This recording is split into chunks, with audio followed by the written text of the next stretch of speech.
we can get started right about now. Yeah.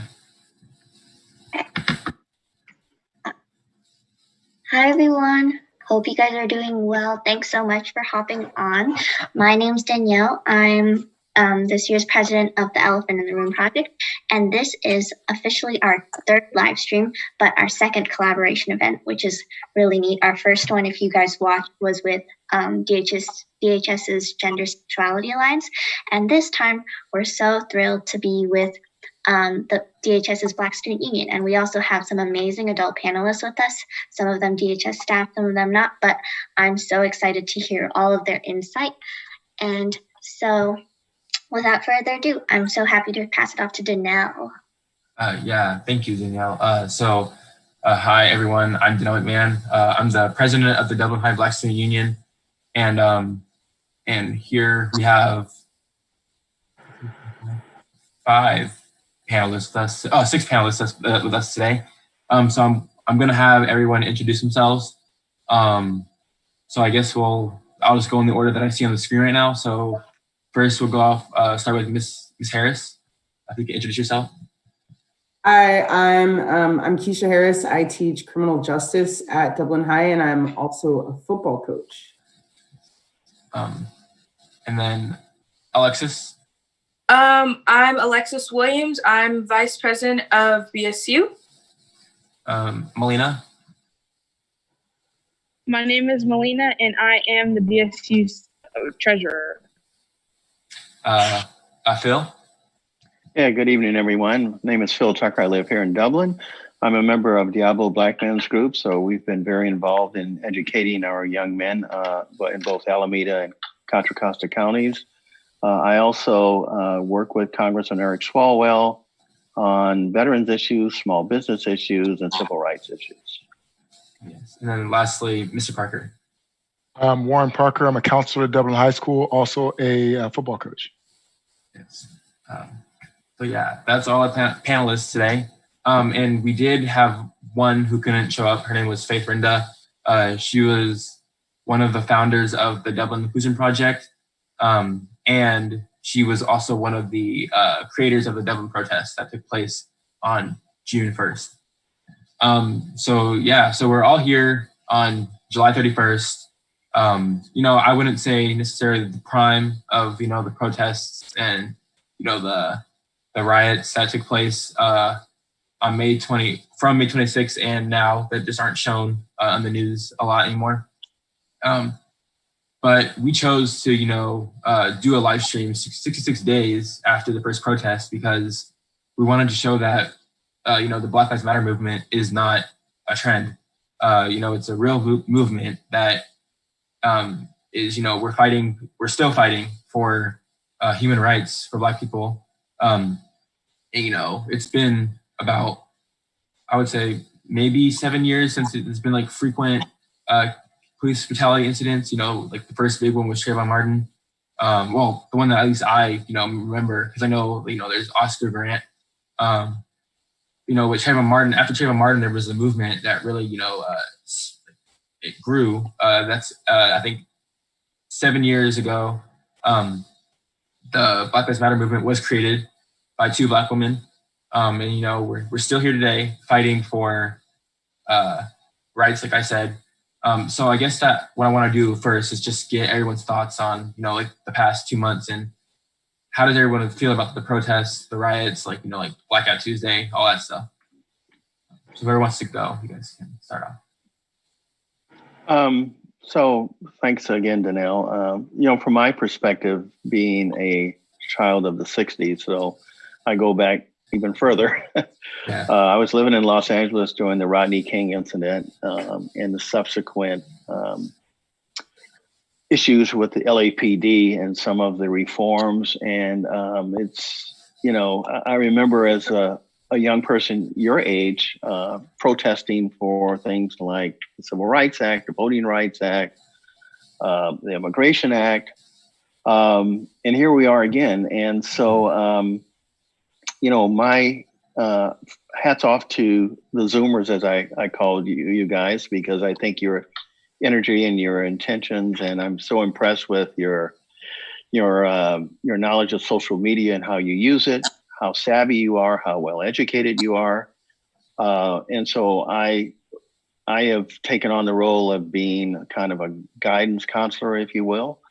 I've dodged a lot of bullets in my time, so the least I can do is show you where the bullets are coming from, and be a support. So, here we are again talking about the same thing. And if you go back and look at the Civil Rights Act of 1964, and you look at the injustices that we are seeing today, you say to yourself, wait a minute, what are we talking about? We've been there, done that. So what that really means is that the effort of the Black Lives Movement, I think LeBron James said it best, this isn't a movement, this is a lifestyle.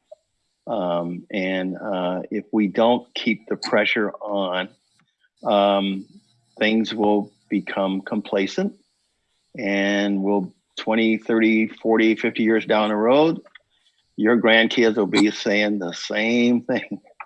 So that's why it's so important. And if you look at the history of this country, the only time we've achieved significant social advances is when America, not only Black folks, but white folks and other minorities stand up for the injustices.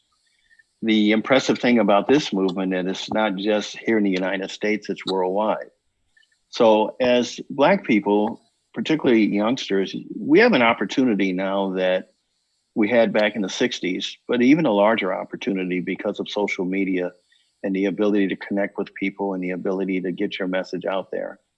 So that's why I'm here, to support you, not only through what we do with Diablo Black Men's Group, what we do legislatively through the Congressman's office, and just as a private citizen, being a voice and being a support person for the movement. Did anyone? Okay. Actually, I feel like just seeing like people protest and just like a whole nother movement like sparking up, I feel like it's just really crazy to me, because it's like, wow, we're really out here protesting again. We're really out here trying to make a difference again. And it's something that like the contents of like what we're protesting for, and like it all seems so simple, but at the same time, it's really not. And so it's just interesting to see how things are like changing and developing, and how we're able to just like speak for what we believe in, especially during like this digital era and everything.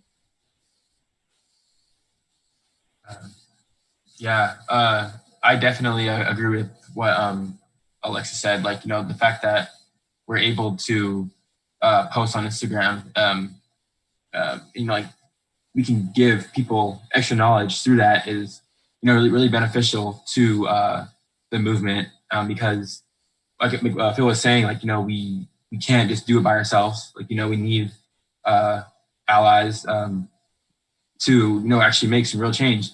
And,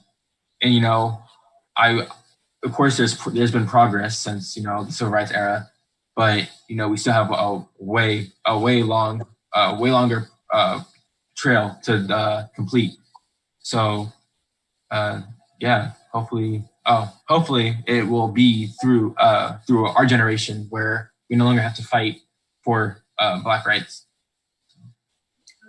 I'm also really appreciative to see how that we have so many different allies that are able to just help us out and like spread the word when it comes to like, Black Lives Matter and everything. And I know a lot of people that have actually been consistent in just trying to make the Black Lives Matter movement not a trend, and just to continue the momentum, because I feel like for something like this, consistency is definitely key. So I'm just really appreciative that we also have people that aren't just African American also helping speak on that. Alexis, you mentioned that the big C word, and that's consistency. And the reality is, whether it's sports or education or whatever, or being a parent, consistent, you can't be great without being consistent. I mean, you just can't. You have to be consistent. And so, and you have to have courage. That's another big C, because you can easily get distracted, particularly with the media and, how the protests are being portrayed. Because I tell people, protests is not designed to make you feel good. It's not designed to pat you on the back and say everything's okay. The reason you have protests is to force those in power to listen to more moderate voices. So if you really, again, if you think about the history of our country, it's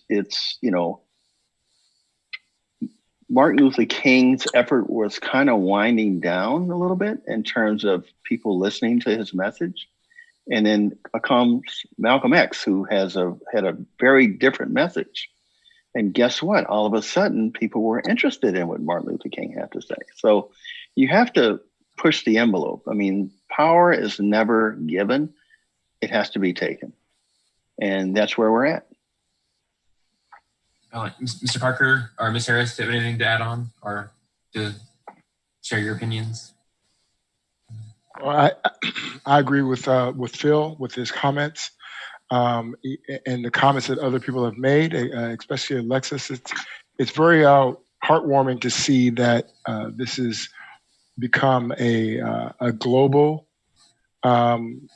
project. You see people in other countries of different colors, different races that are standing up for Black Lives Matter, and I think that's huge, and that's my takeaway. That when I look at the news reports or I look at some show that's talking about this, this movement, you see so many different, not only different races and ethnicities, but different age ranges. You have young folks, you have older folks, and that's very powerful. Yeah, I definitely agree with that because I've seen I saw a video of people in France protesting for Black Lives Matter, but what I didn't know was actually that France, they actually banned protests from happening. So, it was great. It was cool to see, people, breaking the law to, share their voice because they know it's right. Yeah. I also agree with that. And I agree with Mr. Parker and Alexis on how there's different age ranges, because I work for a camp at Emerald Glen Park, and I see little kids writing on their paper Black Lives Matter and stuff, and they're only 6 years old. And it's different races. It's not just Black kids, it's white kids, Indian kids, Asian kids, and it's just nice to see that they're starting off young and they understand kind of what's going on at a young age. I feel like this whole thing has really just kind of been a wake-up call to the world, and people are starting to become more aware and conscious of certain things, and how you could still kind of be racist without actually point out saying racist things and everything. So yeah, I guess that now we can move on to our next topic. Talking about the Dublin High campus, I guess that I wanted to address the biggest issue that I felt was necessary to address, and that was the N-word scandal that ended up happening on June 2nd after Blackout Tuesday. So originally it started on Twitter, and it was Doherty Valley High School that started it, and so we saw all these students posted a black square saying Black Lives Matter. However, people were noticing that the same people who were saying this, or people who were using the N-word in bad ways, or talking about all lives matter and stuff like that. So it spread around Doherty Valley, and then someone from Dublin decided to start one. However, that didn't really make it on Twitter, and it ended up going to Instagram, where a student posted screenshots of many students. It was a long story of many students using the N-word who are not Black, and so and it was more about accountability rather than exposing them. So I guess that I just want to get everyone's feelings on that, because when I saw it, I was kind of shocked, because there's some people that I talked to, and I was like, or people who I would assume wouldn't, who wouldn't use that language to use it. And I wouldn't want to say it made me take caution to who I talked to and stuff, but it made me be oh, I guess I have to watch out for this person because they don't really know like what they're talking about, or at least I can help them, educate them about it. So I guess that I want to get everyone's feelings on that too. I feel like a lot of people, like especially the people who were caught, a lot of them didn't really want to take accountability, and they were really offended by the fact that like, oh, like I got posted saying the N-word or whatever. And I feel like it's not just the fact that like I feel like it's just because they were exposed why they were really upset. And I feel like they should have just taken accountability for it and just been like, oh yeah, I was wrong. You know, I shouldn't have been using that kind of language, and just gone about their day and tried to, you know, exclude the word from their vocabulary. But, you know, a lot of people were getting offended and upset by it. And I have a question for like Miss Harris or Mr. Parker. Like, how does it feel like as a staff member, like to see students using that language when they, you know, are at the age to where they should know that it's not okay to use that? So for me, it's there's a little bit of a challenge with this one because we are over inundated with it in our music and television. So it's not surprising to me that it happens. It's not a part of my vocabulary, and that's a choice that I make. You know, in my upbringing, it was present and I didn't like the way that it felt. So I chose not to use it. But I don't necessarily blame other people. However, in an educational setting, I remind students that, you know, that it's important to be able to code switch and to use professional language when at school. So I don't want to be the language police, but, you know.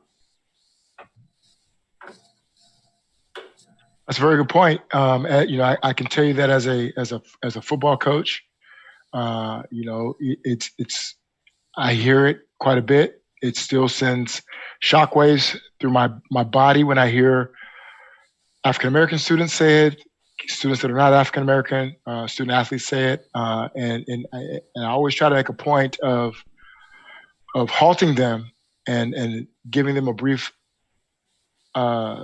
talking to about, you know, how offensive the word is. But I think, you know, in our society, especially on a high school campus, it's a word that's prevalent. I've heard it walking across campus by students of all races.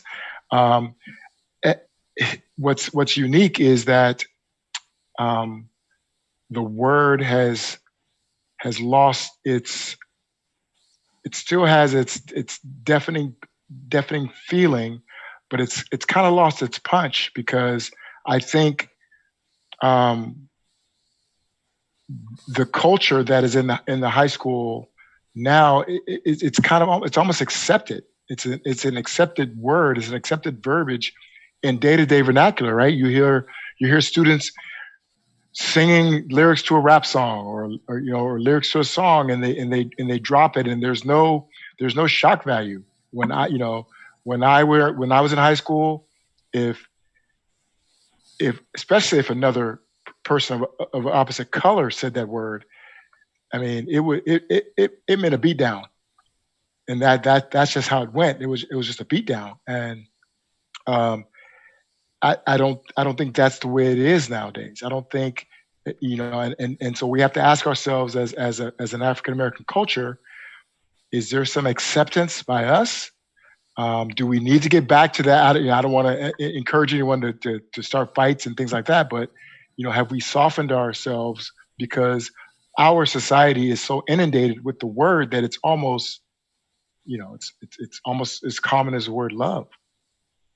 No, I completely agree with that, because I have some friends that will give their friends the pass to, like, who are not Black at all, and they'll give them the pass to say the N-word, or they'll just hear their friends say it and not do anything about it. And sometimes, like, when you ask them, like, oh, why do you let them say that, or why do you let them say that around you? Like, a lot of the times they just shrug their shoulders and they're like, oh, well, they just do it all the time. Like, I'm done, like, you know, fighting for it. So it's almost like sometimes people have just, like, you know, kind of given up on trying to stop other people from using the word, because it is such a common word, like, especially in like rap music and just music in general and in movies and TV and everything. So Yeah. I definitely think that's a reason.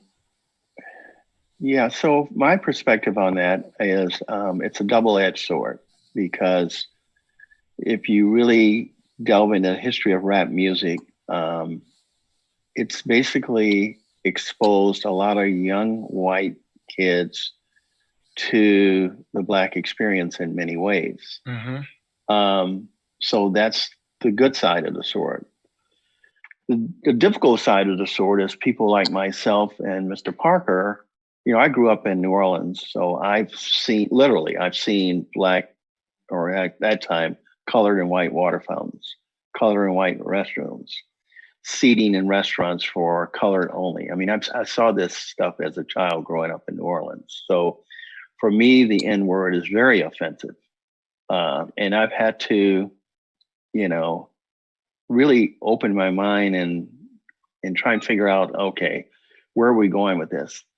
And I think a big problem is education, because we don't spend enough time discussing Black history in our educational process. And I think if we did, I think all of us and those that are not Black would understand and be a little bit more sensitive to the history of Blacks in this country and what that word meant. So, you know, I think just having these kinds of dialogue, particularly with people that are not of color, you know, it's just a matter of educating, because, you know, we have Black History Month, but that's 1 month of the year. And then in March, we're back to whatever where we were before. So one of the things you mentioned, Faith, one of the things we're trying to do through the Dublin Inclusion Project is to introduce to elementary school and junior high school students literature on Black history, so they understand, you know, the history. I mean, you know, if you talk to a young person today, be they Black or white, and, you know, I retired, for example, I was an executive with Safeway, but my first experience with racism was actually in a grocery store where there was a colored water fountain and a white water fountain. And my mom and I walked into the store, and as a 6-year-old kid, colored meant, you know, blue, green, red, and white just meant regular water to me as a 6-year-old. And I went to drink out of the white water fountain, and the security guard stopped and said, "Hey, you're not supposed to drink out of this. You're supposed to drink out of the colored water fountain." And my mom says, "White, get over here." And, you know, I'm going, "Mom, I don't want, you know, I want to drink out of the white water." And when we got home, she explained to me what was going on. And I was like, whoa, you know, so can you, and I share that story with parents. Can you imagine in today's environment trying to explain to a 6-year-old why they should drink out of that water fountain as opposed to that water fountain? So when they understand the history and they're exposed to that kind of history, then it starts to resonate. And it's really up to us to educate them, because we can't depend, nothing against public education, but you can't depend clearly on public education to take the lead on this stuff. We have to educate them. And that, again, that's another reason why the Black Lives Movement is so important. It's not just protesting, but it's about educating. Yeah, I definitely agree with that. And like even earlier in the morning, we had a meeting with the admin, and I was even talking about introducing more Black history into our history curriculums. And so we're actually going to start that process by meeting with teachers, like some teacher groups to, you know, like discuss like the importance of, you know, Black contributions to every field, like, you know, like science, there's music, there's art, there's math, there's literature, like it's everywhere. Because, you know, I just can't, you know, learn about slavery for half a year and then learn about civil rights for a chapter. Like that's just like, you know, it's not validating at all.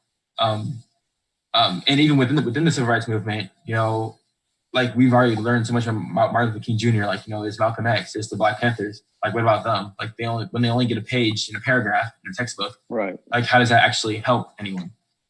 Yeah. And, you know, even to some extent, I feel like there needs to be like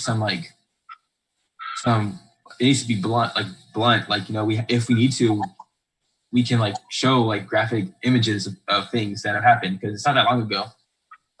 And like even I saw a thing talking about how the pictures of the civil rights movement are actually in color, but they were made black and white to make it seem like it was a long time ago, even though it wasn't, because we clearly have someone in this conversation who has witnessed all of it. So, yeah, I just think that there needs to definitely be a change in, the public education system. And like Phil was saying, it can start here, and it is going to start here. So, yeah. And to those, those white folks in Alabama and Louisiana that don't understand Black Lives Matter. Oh yeah, Black Lives Matter on Saturday when LSU was playing Alabama. Oh, it matters then. So we need to that's what I love about the Zoomers. Don't be afraid to speak up. Don't be afraid to confront hypocrisy and ignorance. Hit it head on, and we got your back. Like that was like definitely hypocrisy, or something that is has been going around a lot. Like there was, like I was thinking about it, like the riots that have happening, and people who are more concerned about the fact that small businesses are being destroyed and they less concerned with the fact that someone was killed by police, and any riots take place after Super Bowl wins. So, and they don't say anything then, but all of a sudden, because it's for rights and it's something that's been building up forever, it's all of a sudden a bad thing. So. Well, yeah, I mean, just think about it. More people were upset about Kaepernick taking a knee than they were with priests molesting kids. Think about that. I mean, that's crazy. Mm-hmm. But that's what we're dealing with. So that's why it's important to speak the truth and continue to speak it. And then, so another issue that I believe we have on our campus is the lack of unity between our Black students. Like for instance, Alexis, you were telling me this actually, that one of the reasons why we don't get a lot of, mixed kids in BSU is because people have told them that they're not Black enough to join. However, that's not the case at all. As a matter of fact, I feel like we need more. I feel like we need more Black people of any ethnicity. Like, it no matter if you're mixed, if you're Afro-Latino, if you're straight African. I think that we need, if we can all come together, we can discuss perspectives, and we can relate to each other, because I feel like that's what we need as a small minority on campus. Again, that's another part of Black history that needs to be discussed, because, this game of divide and conquer has been very effective in, keeping us in positions where we don't, have control or power over situations. And that's what, you look at the news, that's what the president is doing now. I mean, that's his tactic: divide and conquer, divide and conquer. So, even the term African American, I had to come to terms with that, quite honestly, because again, I was a product of the Black movement, and I think they were very cleverly divide and conquer. Well, you're not African American, you're from Jamaica, or you're from Belize, or you're from England. We understand that collectively and how it affects all of us. Alexis, do you have anything to say or add? Or no? I think I'll pass on this one, but so I guess that, well, never mind, I already answered that question. But so one of the things that we wanted to do was to share some school stories that were written by some Black students, but however, we didn't get many stories. We only got one. So that story is, let's see. When I decided to take my braids out and wear my natural hair to school, my hair tie broke, and I heard someone say I looked like Albert Einstein when I was looking for another hair tie. So I guess that's just the concept of conformity at school, natural hair. You know, fortunately, like all I gotta do with my hair is just pick it out. But I know like with like a lot of, you know, Black women who wear their natural hair, they may not feel, they might not yet feel confident enough to wear their natural hair because of the judgment that they're going to receive from people with straight hair. I also feel like, yeah. Oh, go ahead. No, I'm finished. I also feel like it's also within Black families as well, because you know, a lot of Black people, like, they like to straighten their hair, and I know people in my family, they straighten their hair all the time. And you know, like for a while, like it just starts to get to you like, oh, my hair should be straight. Like, why is it curly? Like everyone else's is straight. Like, it's just like thoughts that just build up inside your head. And so a lot of the time it could just be really hard for just people to just come out with like who they truly are, especially if their hair isn't like, I don't know, like 2B or like 3A or something like that. Like, especially like for like my 4C people out there, like it can be tough because, you know, 4C hair isn't really appreciated unless it's like super long and everything, because, you know, a lot of people think like when it's short, they're just like, oh, they just look like a clown or like Albert Einstein. Like it's not regular. It's not what like people are used to seeing. And so I feel like, you know, just Black hair should just be normalized instead of just, you know, putting it down all the time. I also agree with that. And I actually like have like a quick personal story about that. So like as I grew up, I would always have straight hair. And then like I stopped straightening it and started wearing it curlier. But then when I got in high school, I felt like I would be judged a lot. So I would only wear my curly hair, or no, sorry, I would wear like buns and stuff just to hide like my curls. But then like I started wearing curly hair maybe sophomore, junior year. And I got a lot of compliments, but then there were also people like, oh, like, you know, your hair, how long is it straightened? And they would just ask me questions about my hair being straightened. And I'm like, okay, well, what about my curly hair? Like, this is my natural hair. And I just felt judged by it because I wouldn't get as many compliments with my curly hair. But then when I would wear it straight when I was younger, I would get all types of compliments. People would be thinking like I'm mixed and just saying all this other stuff. And I'm like, okay, well, what if I had like curly hair? Like, you guys, how do you feel about the curly hair? So I definitely agree that we should normalize like the curls and, you know, like the beauty of Black hair. Oh yeah, there should definitely be no reason why whenever you search up professional hair on Google images, it's like a lot of straight blonde hair. But however, when you search up unprofessional hairstyles, a lot of Black women with like 4C hair or like, you know, braids is deemed unprofessional. But, you know, that's not the case because braids, you know, they have a really rich history in Black culture, as, you know, they were used to you know, to braid like, you know, like escape routes for Black slave women. So I think that, you know, that shouldn't be ignored either. That's like, that goes back to Black history. And I think that's why like a lot of Black people, when they see, you know, white people, you know, wearing braids, and they say, oh, it's just hair, I can wear it. You know, that's like really offending for 400 years of history. So that, like I said, that just goes back to Black history and what needs to be taught.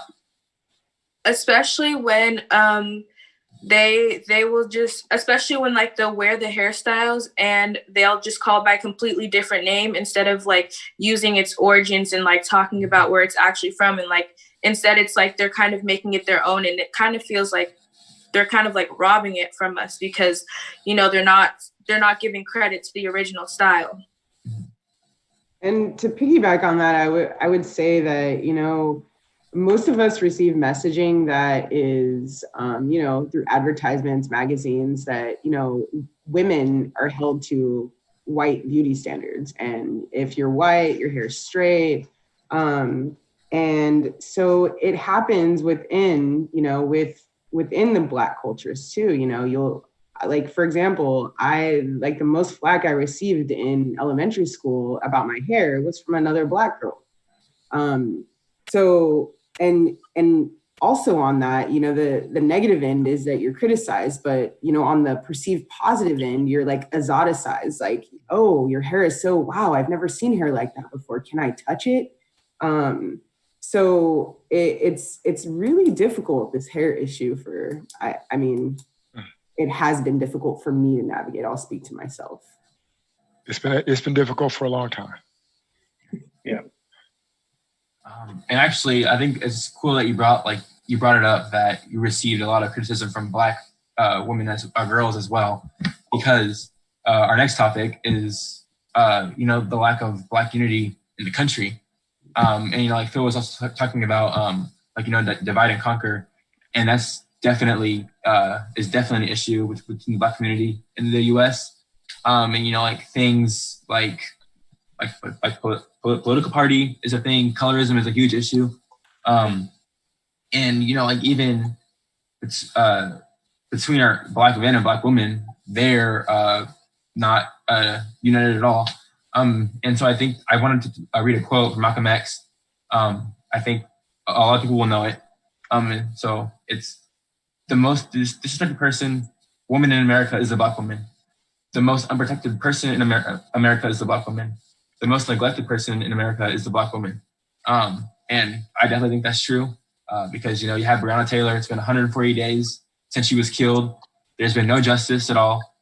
There was a law named after her, but the cops still haven't been arrested. Said they were placed on leave or what's the word? Like they were relocated.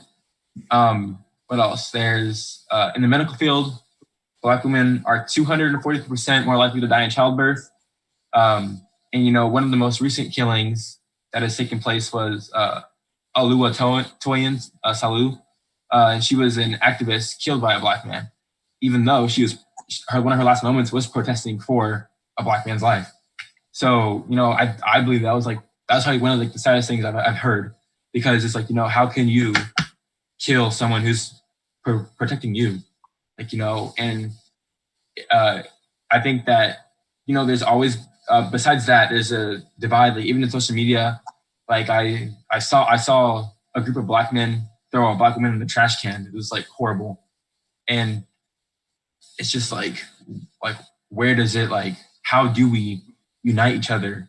Because in this time, we need to be more united than ever, because if we can't even be united between our race, how can we be taken seriously enough to want justice for Black lives?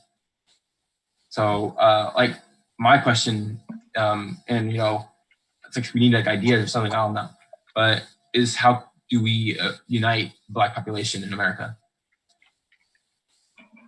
I think Oh, go ahead. I'm sorry. Oh, you can go first. Oh, thank you.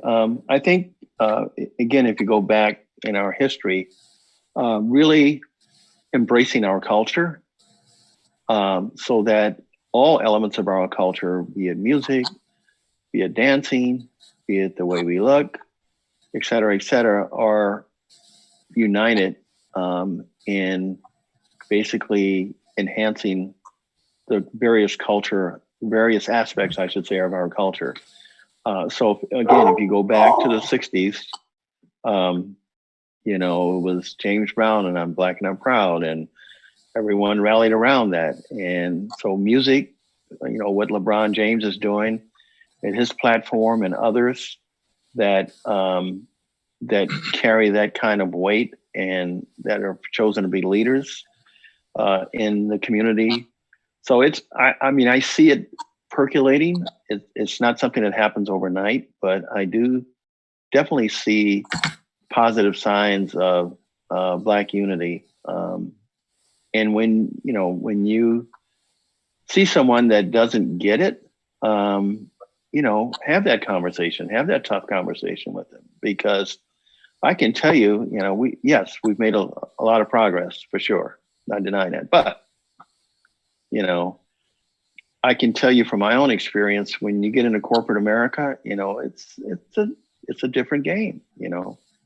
Yeah, I may be a VP, but I'm one of 50 VPs maybe. So the progress is that you got to be a VP, but within that group, you're still a minority.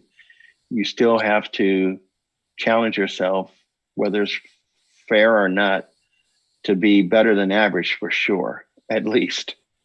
I think that having these kind of conversations and educating people and having leaders in the sports world and the entertainment world really speak out, I think I'm seeing positive signs. Alexis? In adding on to that, I kind of wanted to agree on like with the fact that with minorities, a lot of the times you have to work like 10 times harder just to like get a foot in the door, because I know that a lot of families, what they'll do now is like they'll try and make their, like when they have a kid or something, they'll try and give their kid like a more like white sounding name, or like more like, you know, just non like cultural, so that way they have like a better chances of getting their foot in the door. Because a lot of the times, like you see a name or just like you see like a female or something, like they don't always get the same chances.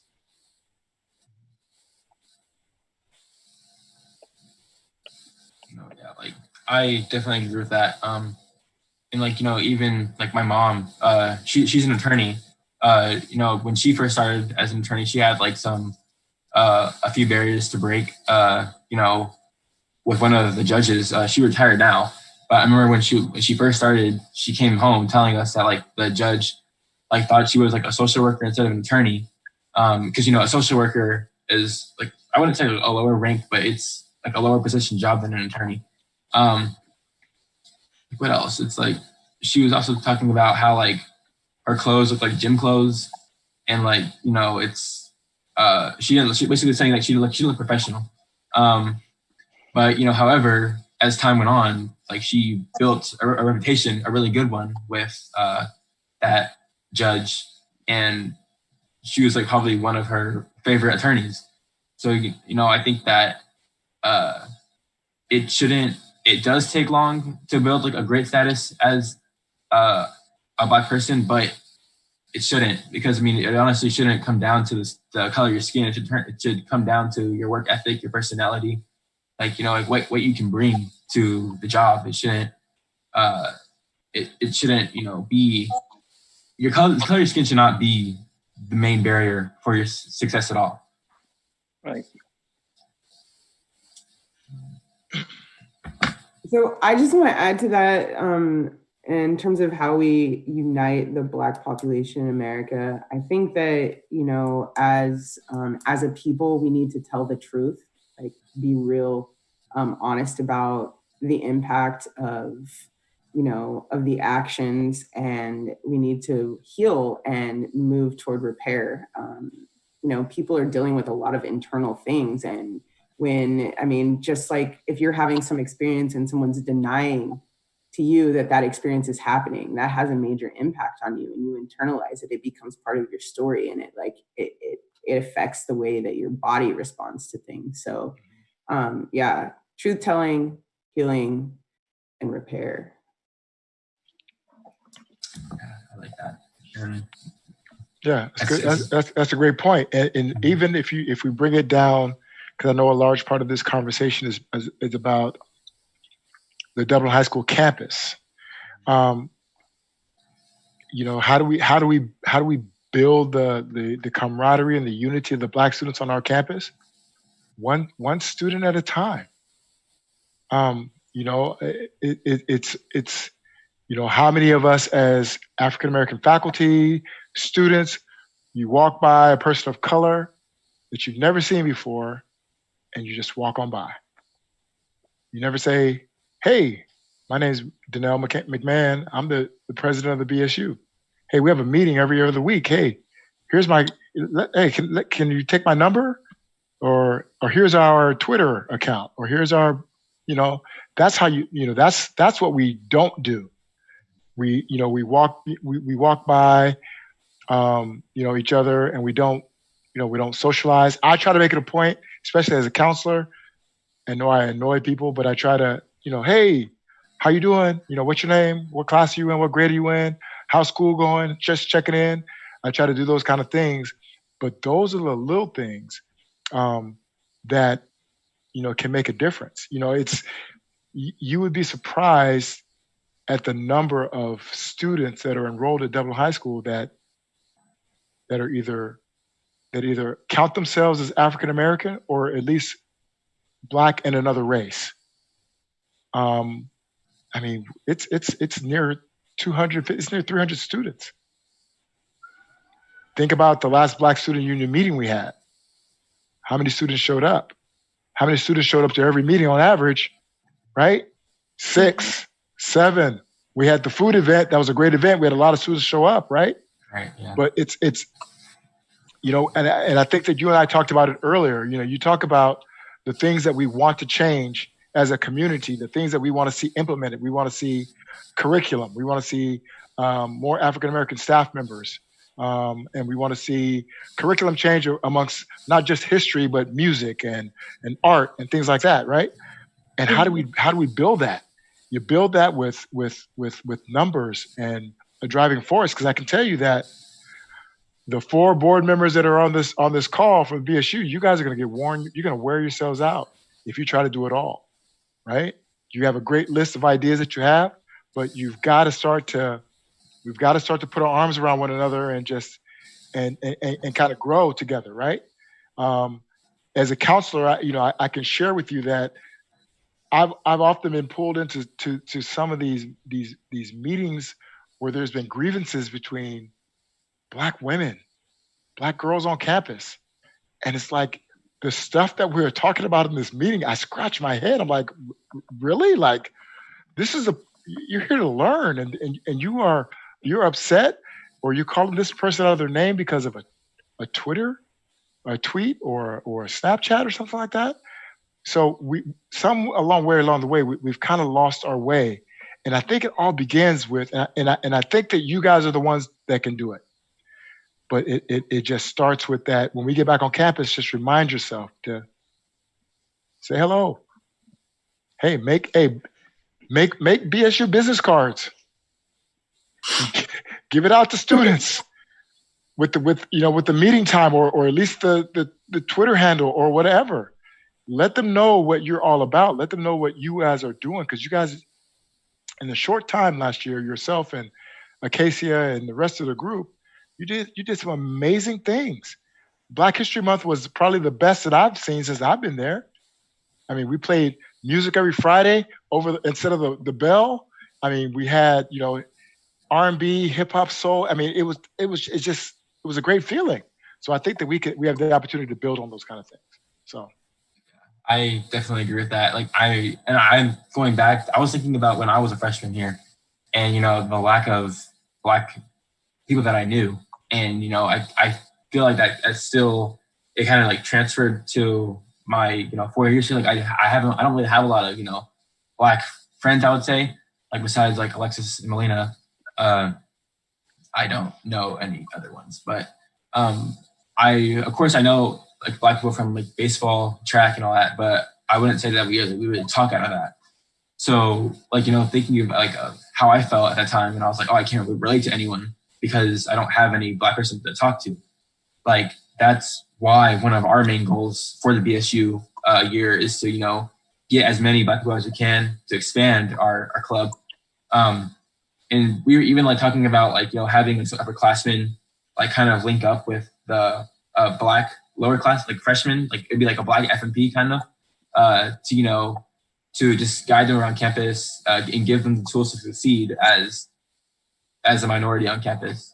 So yeah, and me and Danelle, we were talking like, oh, like when we were freshmen, like how we didn't really connect with like a lot of like older upper Black classmen because either like they weren't really available, or like sometimes like they give off the impression like, oh well, you like, I know a lot of Black people, like if you seem like educated or if you don't talk a certain way, they'll be like, oh well, you're too like white, like you're not Black enough to just hang out with us. And I feel like one of the main goals for BSU this year is that we really wanted to like connect students like from whatever background they have, and just like share stories and like grow as a BSU family, and just continue, because I feel like we're not really connected as a people on campus.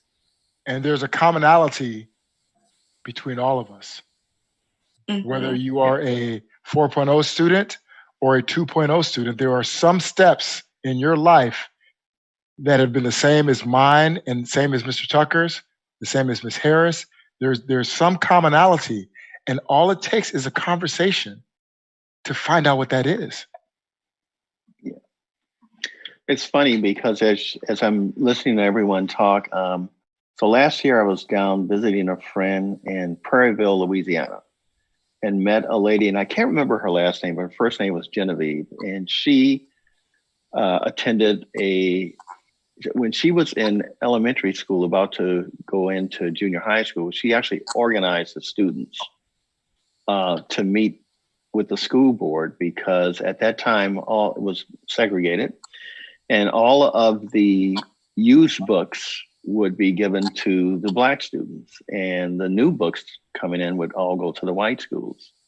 So she organized and protested and got a lot of the Black students to go to present their argument at the school board meeting.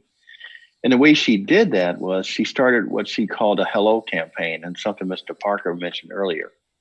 And so the deal was she encouraged and actually demanded in her own way that every Black student, anytime they saw another Black student, even though it was a largely Black school, to say hello. Just hello, good morning, good afternoon. Doesn't have to be hello, but some sort of greeting.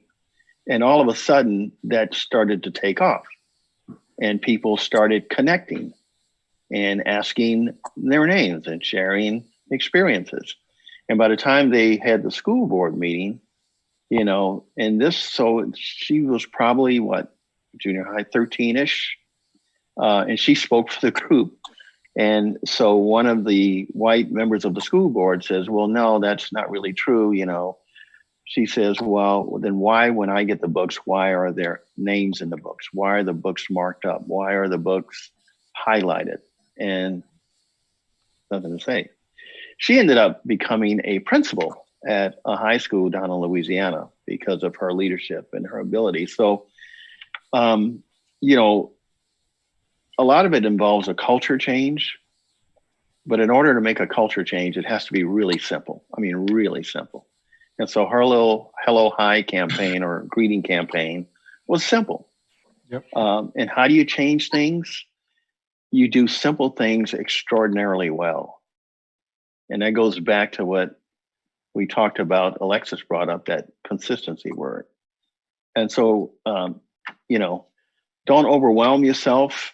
Just think about doing simple things extraordinarily well. And if you can do that, you can initiate not only culture change, but legislative changes, school changes, and all the things that we're trying to accomplish. Well said. So Ms. Harris actually brought up the healing part, and that was our next topic. Was the trauma within the Black community after events like this. What does it's like after 400 years of injustice, is there eventually an emotional breaking point, which there is for some people, but what does, for someone who is too not afraid but uncomfortable talking about how they feel about the stuff, what can that do to them? This is we have we have the wellness center, right? But at the same time, people might be too uncomfortable to go because they are not conditioned to share their feelings, and that is actually another problem within the Black community. We're told, well, it's a I forgot, I don't know the word. It's not like a stereotype, but it's just people are conditioned. Black people are conditioned to believe that they're, huh? It's almost like a taboo to just a taboo to counseling and everything. Yeah. So yeah, and I have family members who definitely need a therapist, but they have been conditioned to not take it, and they're struggling mentally right now. So I don't know how to transition this, but I guess Oh, I lost it. So it's a taboo in the Black community. And I guess I want to know, like, what can this generation start doing to get rid of that taboo? I know that on social media, a lot of people, especially like in our generation and like millennials and everything, they really like to emphasize mental health and to talk about mental health. And I feel like that's something that's also, you know, really helped us out, because I know sometimes like older generations can be just a little bit stubborn and everything. So it could just be hard for them to want to go and get help and talk about, you know, their feelings and emotions and everything. So. But like I Mr. also agree. Like Go Mr. ahead. Tucker said, he said, you know, think simply, right? You know, Danelle, you have a friend that comes to you and tell you that they're going through a mental thing. Encourage them to seek counseling. Encourage them to contact me. Do whatever, right? And if they're not willing to do it, then you do it, right? Help out a friend. Help out you know. It's really about. It's really about trust and being uncomfortable in those situations. But mental health is real. You know, yeah. I mean, imagine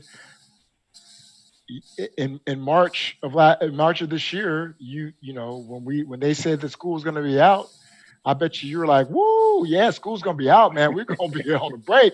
And then it was like 2 weeks, 4 weeks, a month. And you're like, whoa. And the walls, I mean, you know, the walls started closing in, and the room that you sleep in every night started to get a little smaller and a little tighter. And now you're thinking that we're going to get through the summer and we're going to start the school year out, and I'm going to come back to Dublin High School where I can breathe and walk around campus, and look where we are. I can tell you that as an adult, it has an effect on me. Yeah. It has an effect on me. So I can only imagine what students who are used to having freedom and used to being able to go and do and say and see whomever they wanted to are now being told by their parents or by the government or by the county that they can't do these things. That is a monumental toll on the mental health. So yes, I know as a counseling department at Dublin High School, we are very, very aware of it and very, very concerned with all of our students. But as a BSU, we've got to get ahead of it, and we've got to, you know, reach out to our students for check-ins and say, hey, how's it going? What'd you do this summer? What did you do fun? You know, what do you miss most? It's kind of a sort of a therapy, right? We're not clinicians, but it's kind of a therapy because you're getting someone to talk about things that they're really uncomfortable with. I know for me personally, I'm really thankful, like, if the pandemic had to be in an era that's in a digital era, because I feel like I've really taken advantage of social media to just be able and reach out to my friends or just people I haven't talked to in a while. And so I know for me, like, a personal goal is to just, like, you know, talk to people that I haven't talked to in a while, you know, check in with like old friends and family just to see how, you know, they're doing and everything, like, especially if they can't even like get out of the house or see friends. So just like, I feel like social media has a bad rep, but during this time, I feel like it's a really great help and that it should be taken advantage of. Yep. If everybody reached into their phones and sent a text message to everybody on their contact list saying, hey, how are you? Mm-hmm. Hey, just checking in. How's it going? And like, I feel like I've even gotten closer with a couple people that I didn't even expect to, just by like reaching out, or them reaching out to me and just seeing if I was okay, if they were okay. So I feel like that's another thing with BSU that we can also focus on, is just, you know, reaching out and being able to talk with one another. What about our seniors who graduated that are going to do their first year of college or their first semester of college in Dublin? You know, they filled out all these applications, they paid all these fees, and they've done through all these interviews, and they did all these testing, took the SAT, ACT, and they're sitting at home in Dublin in their classroom. Faith is one of them, right? Yeah. Right. You know? Yeah. Reach out to them, check in. Yeah. Lena, you can, I think you're. Yeah, I just let Mr. Parker talk, but I was just gonna say, I agree with Alexis.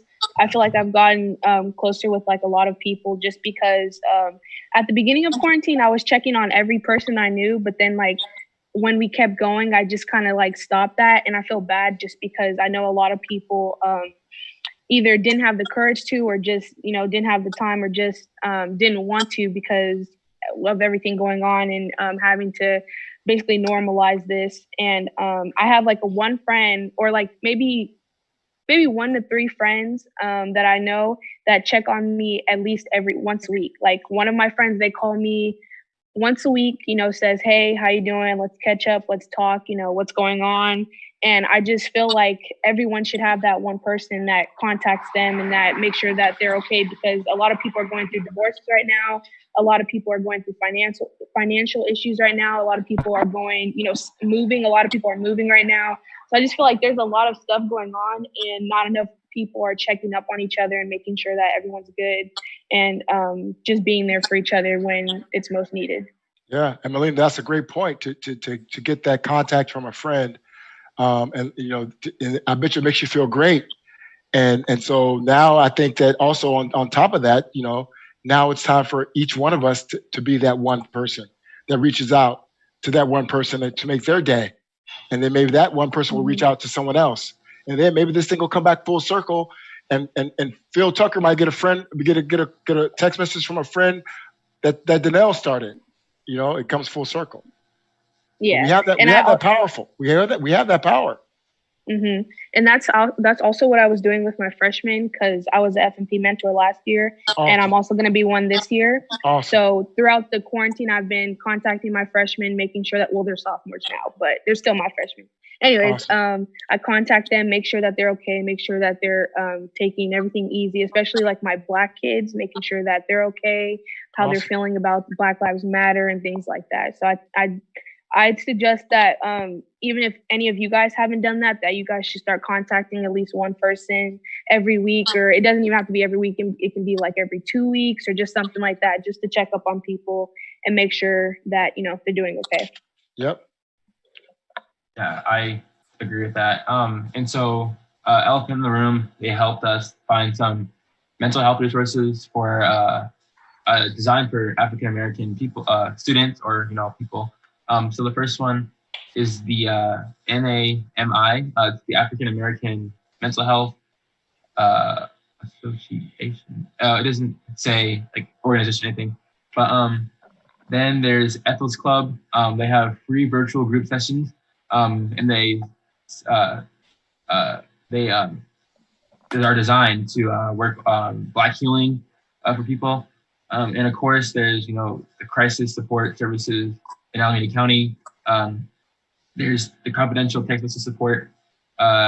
There's the National Suicide Prevention Lifeline, and of course, Alameda County Behavioral Health website, and the Alameda County Mental Health Association.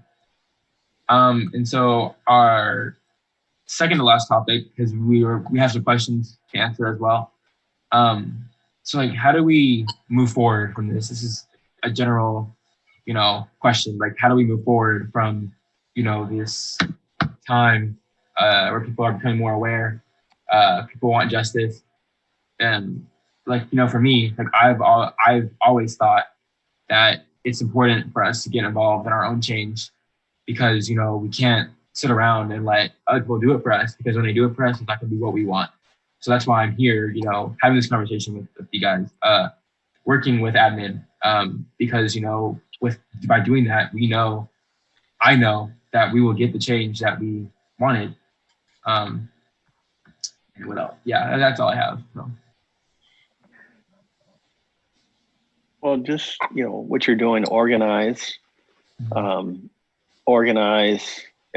continue to organize, because it's very easy to get distracted, to get comfortable, and you really, again, if we don't keep the pressure on, your grandkids are be sitting where you are wondering what's going on and why hasn't this changed, So you've got some tools now that allow you to have a larger outreach than, you know, we had back in the 60s. You know, we didn't have cell phones. We couldn't text. You know, we didn't even have email, believe it or not. So you have some tools at your disposal now where your message can get out there. And something that Melina said earlier, you know, even in business now, supervisors are required to reach out to their employees at least once a week via Zoom or WebEx or whatever platform that company uses or they're comfortable with, just to check in, not to talk about work, but just to check in. Hey, how are you doing? How's it going with educating your kids? How are you doing? Are you getting out? Are you getting exercise? Here's what I'm doing. Just to kind of share your various experiences. And I think another thing that I think is important that we take this time to acquire a new skill set, whatever that might be. It can be as simple as reading a book about a topic that we haven't been exposed to, learning how to play an instrument, learning how to cook, you know, because restaurants obviously are not doing well, and we're kind of forced to spend a little bit more time in the kitchen. For me, as an older individual, learning these type of platforms and Zoom and becoming pretty good at it, you know. So, you know, taking an opportunity to learn something, even if it's just one thing, that you take advantage of this downtime, and hopefully, when this time next year, hopefully we'll be past this, and you'll become a much better leader and much more informed individual. And also your own self-esteem. Whenever you're learning something, it's healthy for you because there's a sense of accomplishment, and nothing beats boredom quicker than a sense of accomplishment. So speaking of accomplishment, my wife is calling me for dinner, so I'm going to probably drop off because I'm hungry, but it was really nice meeting everyone. And Danelle, thank you for the invite, and I look forward to joining you in future sessions. So yeah, thank you. Thank you, Phil. Take care. As always, appreciate Bye, you. everybody. Thank you. Thank you. Bye now.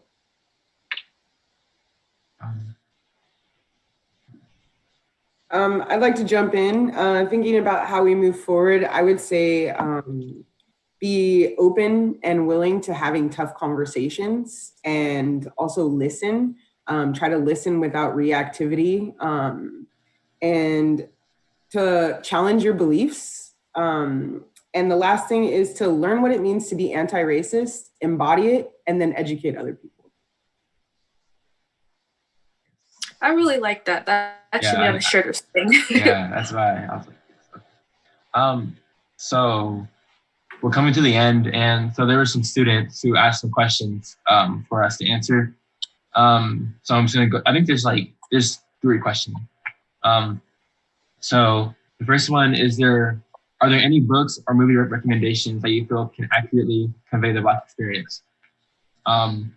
So I think that like a book that conveys the Black experience, at least that I know, is The Little Rock Nine. And it describes the first group of 9 African-American students in, I think it's like Arkansas, Little Rock, Arkansas, or Alabama, I don't know, Arkansas. And you know, they're the first 9 African-American students that can go to high school. And it's just like the first few chapters are chaotic, and like they're the ones describing what they remember from the event.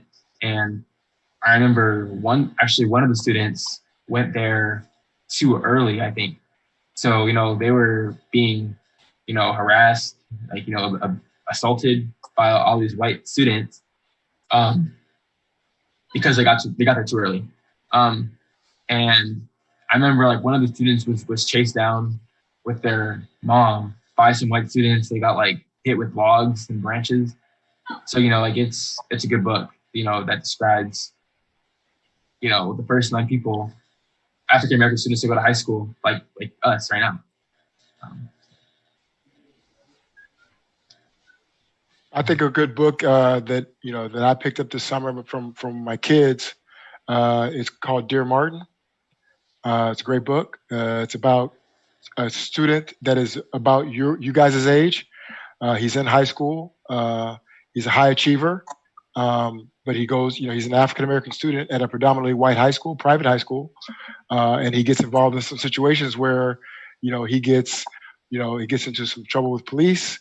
And I think it's a relevant book with regard to similar situations that are going on in the news and things like that, dealing with police and how they portray African-American males. It's an easy read. It might be, I know you guys are pretty studious. It's probably at a 9th or 10th grade level of reading, but I still think it's pretty informative. It's called Dear Martin because this actual young man writes in a journal to Martin Luther King and talks about he's trying to be him. He wants to aspire to live the way Martin does. And so the book's called Dear Martin because he writes in this journal like every other chapter. So, Dear Martin, I'm struggling with this, blah, blah, blah. And so I think it's a really unique read. It's easy read. You'll probably get through it in a night or two. But I think that is relevant to you guys' culture, right? To our society right now.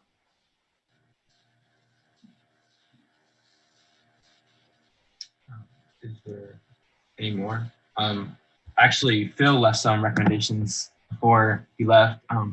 So some movies that he suggested were Hidden Figures, Just Mercy, and 13. And I think 13 has actually been like a trending movie that's been talked about. It's about, the 13th Amendment, that barred slavery. But however, modern slavery is the prison system. And, there's a lot of Black men held in jail for, some of them are, violent crimes, of course, but there's also some that are in for nonviolent charges for like marijuana or something like that, and they're still in there. However, we have, weed is legalized now, and there's a lot of people capitalizing off the business, making a bunch of like CBD companies. But, at the same time, there's Black men and women in prison because they had weed, a few years ago. So they should be released.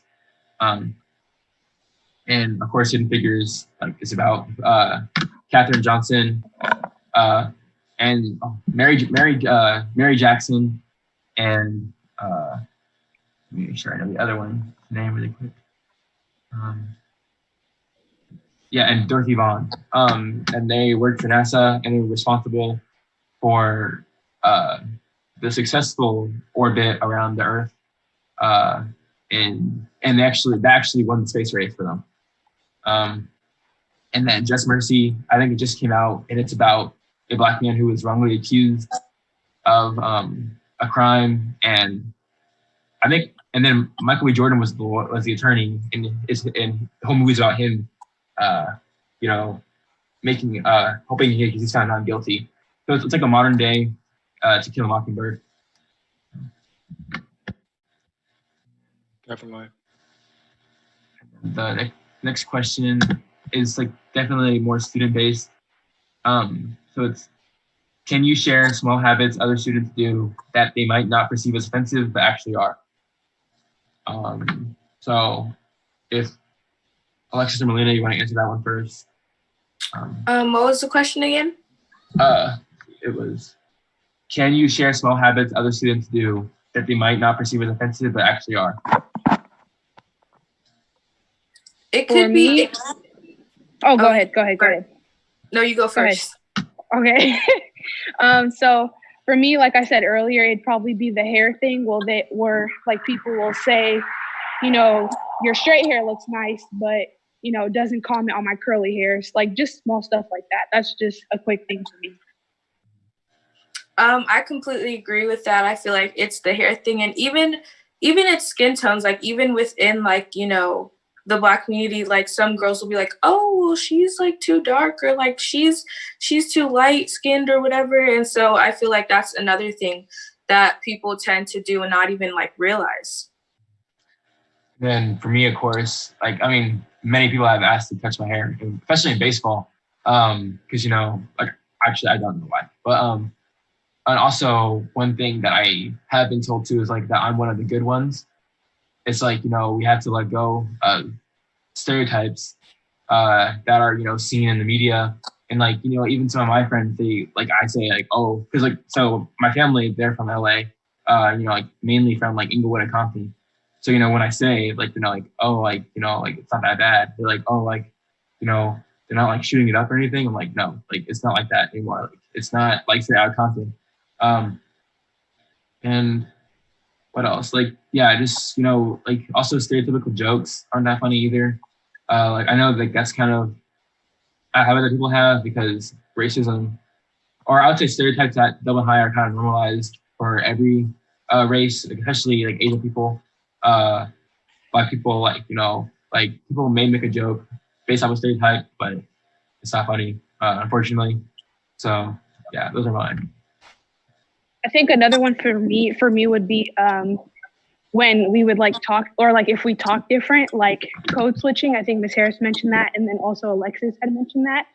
I believe that like people, they don't realize that when they're making jokes like, oh, you don't talk like this, you know, at school, or like, oh, you don't talk like this, you know, at work.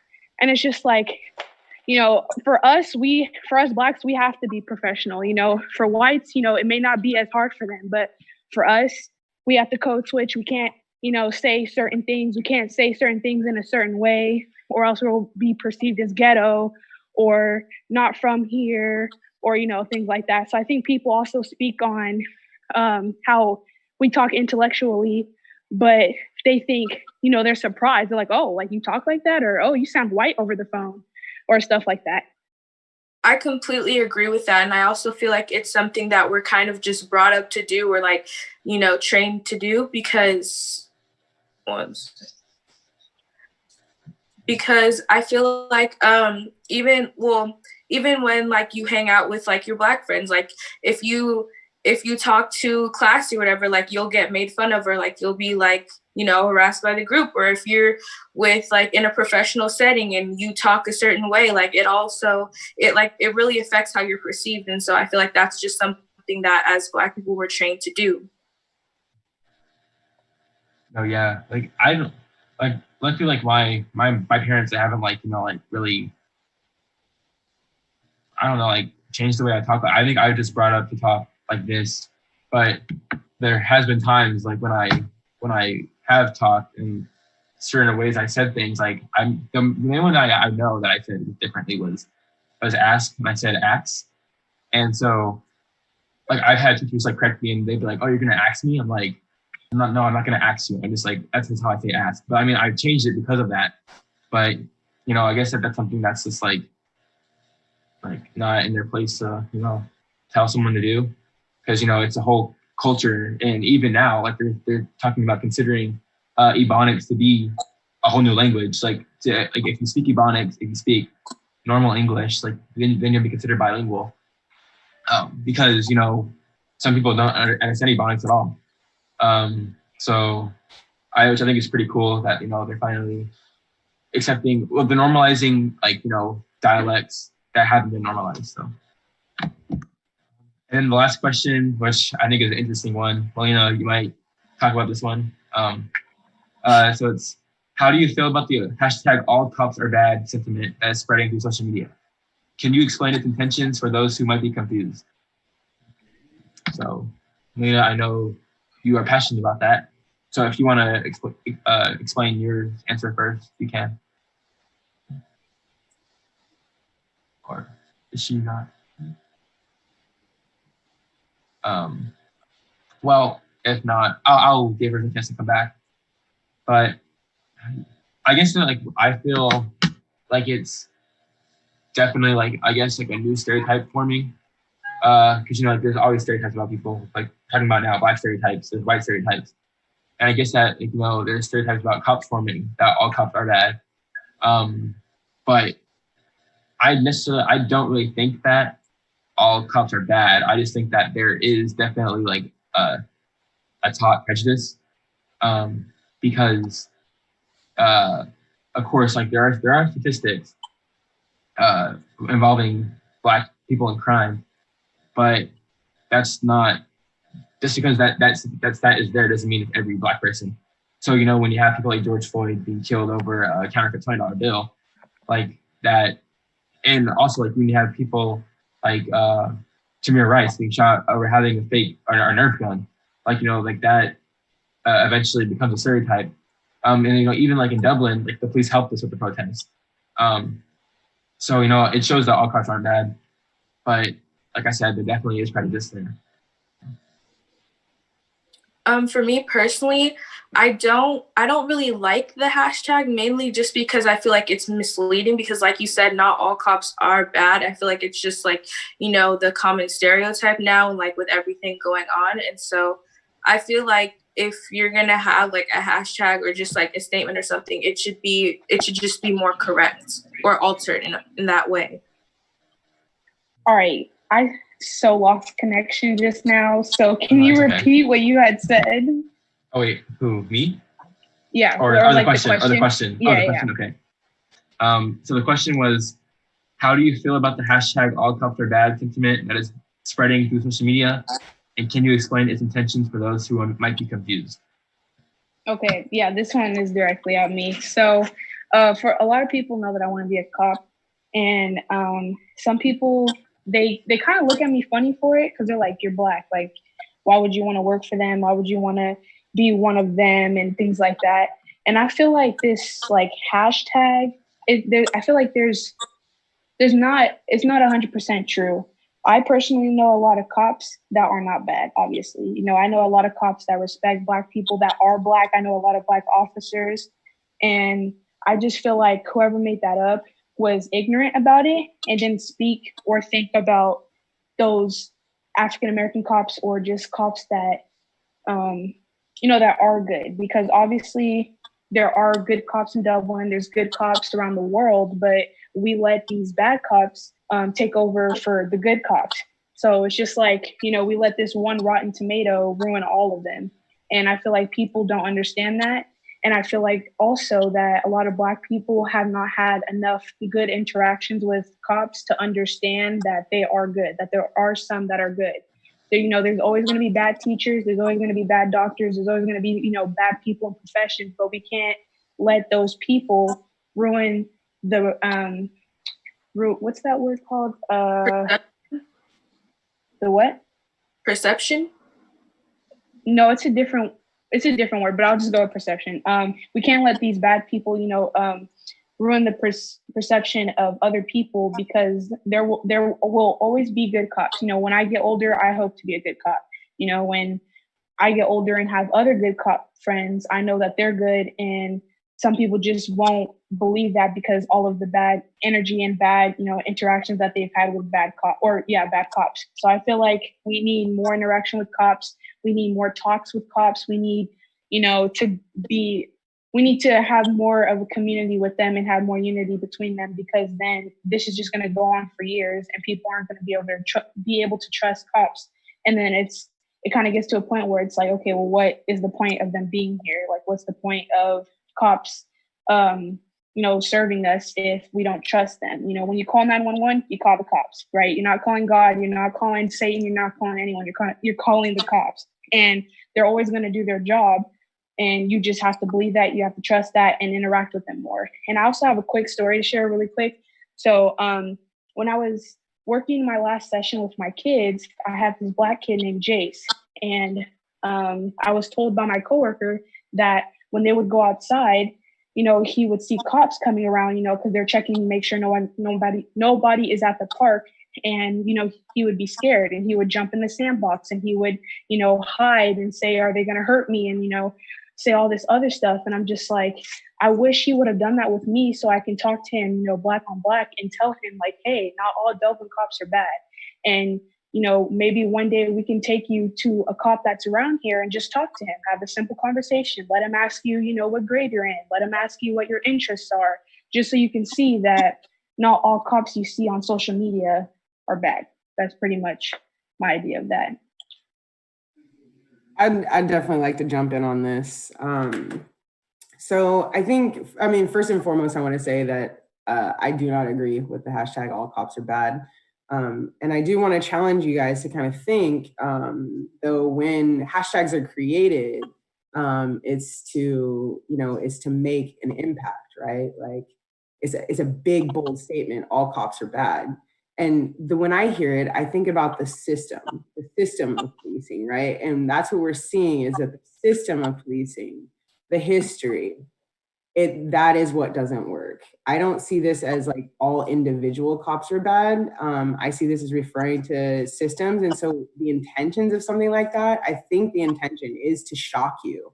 I mean, think of Black Lives Matter. It doesn't say, hey, also Black people matter too, just as much as everybody else. It says Black Lives Matter. It punches you in the face, so much so that people are complaining that it's not inclusive, it's exclusionary. So, and then I wanted to sort of challenge something Melina said. And when you say, you have to trust them, you have to believe that they're going to do their job. It's hard for some people to trust police because they've seen so much imagery of the lack of trust happening. So and again, I'm going to go back to like, we have to tell the truth. Like we have to take ownership and be accountable to these things that have happened, because if that doesn't happen, that's like the baseline thing you can do. If somebody comes to you with a complaint, ownership and acknowledgement is where it starts. And then we can talk about how we're going to heal and repair. So I think that what people need to do is to sort of remove themselves from how emotional and impassioned they feel about their specific standpoint, and see that there may be another perception and another way to do this. So we just need to really just kind of, like stop being so, selfish about the way that we think and thinking that that's the only way and that's the right way, of course.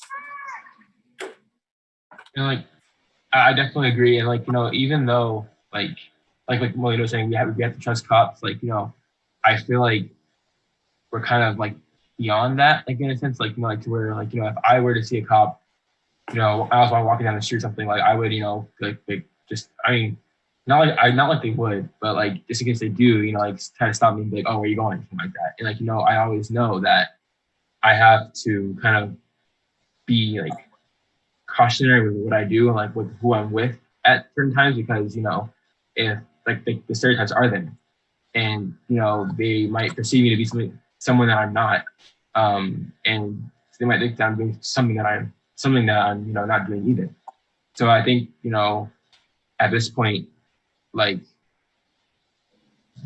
what you're saying, we definitely have to talk to more cops, because I think that can is where it starts to we can begin to understand from each perspective, and be open to it, like Ms. Harris was saying, and we can understand what's there, but after that, I think that I don't know what to do after that. Actually, I think the first step needs to be to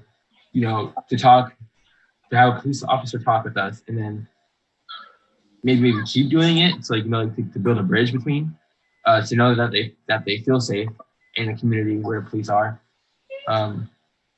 So more hashtags like this aren't being put out. I also feel like it's an officer's job, like any officer, to just go out of their way to also have conversations with us Black people and just people in general. I feel like they need to take the time out of their day, while they're just sitting in their cop car or doing whatever they're doing, to just, go up to a person and be like, hey, how's your day? Just want to have a conversation with you, or something like that. And I know a lot of people would probably think that's suspicious, but I feel like we just need to try something new, something that, other people would be open to understand that, again, not all cops are bad, or, that they're just killers or whatever, whatever the perception is of some of them. Excellent. All right, I'm gonna have to get off the phone. I'm gonna have to get off. I gotta go and join my wife for dinner. So thank you guys for this. This is informative. I look forward to the next step. Yeah. Thank you for joining. Absolutely. Thank you. You're welcome. But I think that's pretty much it, though. Anyway, so. Yeah. I just want to say, I really enjoyed. I didn't contribute anything because I wanted to leave it all for you guys, and I really enjoyed. I thought it was such an insightful discussion. I think what I want to do, because the Q&A session especially, I feel like you guys had lots of interesting, varied answers. I think what I would like to do is kind of maybe compile them on a doc and then maybe forward that out on social media or on our website. I think that would be a really cool resource for our audience and even people who weren't listening to the live stream. So just look out for a message about that in the near future. And then, yeah, so one thing I want to shout out to the audience, Elephant in the Room is going to do another push of our stickers. And this time we're going to donate our profit to mental health organizations specifically for the African American community. So we'll do a social media push on that. So keep an eye out for that. And I just want to thank everyone who was on this panel. It was so incredible. I so appreciate you guys taking the time to do this. And I know we pushed this live stream a little bit longer than we normally do. But yeah, thank you guys so much for joining. Cool. Yeah, thank you. Thank you for having us. So if you guys can hang on, I'm going to take a really quick picture because, yeah, and I just want to say thank you guys for having me participate. This was really nice, and you know, in view of some of the conversation and you know a little bit of the guilt that I'm carrying, I would like to get a bit more involved with BSU. So yeah, we'll definitely have more stuff this year. Because honestly, that's not even like your fault either. Because I feel like BSU has been like kind of quiet with our stuff. Like, you know, I don't think it really wasn't until last year where we started getting vocal with our stuff. So, you know, like we want to start reaching out to, you know, more teachers, like, you know, come to meetings or whatever, just do it. Just do what you want. You can, you know, just stop by and join our meetings and stuff. It'll be cool to have all the Black teachers there. So the Black staff. What's up?